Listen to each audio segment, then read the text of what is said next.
There's a story called John 5, and it's about a guy who's at these pools. There's a sick man there, and he's been sick for a long time. And Jesus asks him, do you want to be healed? He asks him, do you want to be healed? And that's a crazy question because, if I get healed, then I'm different. If somebody gets healed, they have a new story. Do I want to be healed?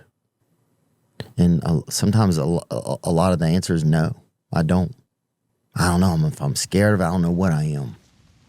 So I love that Theo is speaking on these things, and he's sharing about a real situation that I believe we've all found ourselves in.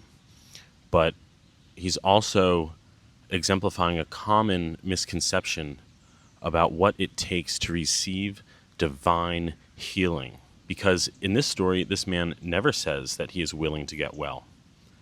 His response is more of like an excuse. It says, the sick man answered him, "Sir, I have no one to put me in the pool when the water is stirred, but while I am coming, another steps down before me." So this was a healing pool of water that they believed angels were coming down into, and they would stir the water.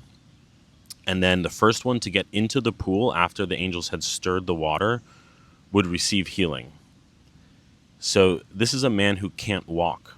When Christ says to him, "Do you want to get well?" He doesn't even say he wants to get well. He literally gives an excuse, and the excuse is that he can't. He physically cannot get himself well. And this is the situation we all find ourselves in. Jesus does not wait for him to give him the right answer.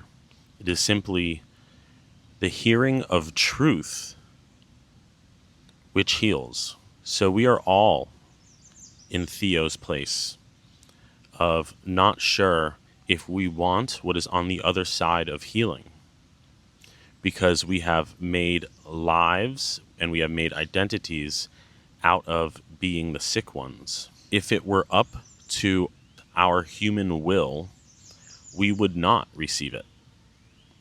And I can tell you, every part of the process in which I look back on in my life that I can now see was part of a divine plan, a divine way of freeing me from things that bound me, I would not have chose them.